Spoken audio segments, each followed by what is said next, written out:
எப்பயாவது மீதமான சப்பாத்தியில் இந்த மாதிரி ரெசிபி ட்ரை பண்ணி பாருங்கள். கொத்து சப்பாத்தி அவ்வளோ சூப்பராக இருக்கும். கண்டிப்பாக மஸ்ட் ட்ரை ரெசிபி, அவ்வளோ அருமையாக இருக்கும். இதை செய்யறதுக்கு வந்து 2 சப்பாத்தி தான் வந்து மிச்சமாக இருந்தது. அதை வந்து நைஸாக கட் பண்ணி வச்சுருக்கேன் மெலிசா. இப்போ வந்து எப்படி செய்யறதுன்னு பார்க்கலாம். ஃபஸ்ட்டு வந்து ஒரு கடாயில் ஒரு 4 டேபிள் ஸ்பூன் எண்ணெய், அதில் வந்து ஒரு மீடியம் சைஸ் வெங்காயம் கட் பண்ணி வச்சது, ஒரு மீடியம் சைஸ் தக்காளி, கொஞ்சமாக கருவேப்பிலை, லைட்டாக வந்து ஒரு தின்ன துண்டளவு வந்து பன்னீர் வந்து போட்டிருக்கேன். பன்னீர் இருந்தால் போட்டுக்கோங்க, இல்லைன்னா தேவையில்லாது.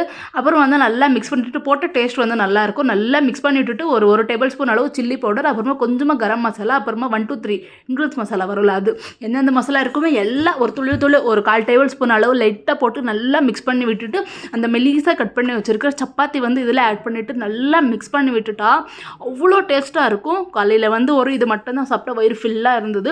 நீங்களும் கண்டிப்பாக ட்ரை பண்ணி பாருங்கள். இல்லைன்னா பன்னீருக்கு பதிலாக முட்டை வேணும்னா நீங்கள் வந்து முட்டை சேர்த்துக்கலாம், சூப்பராக இருக்கும்.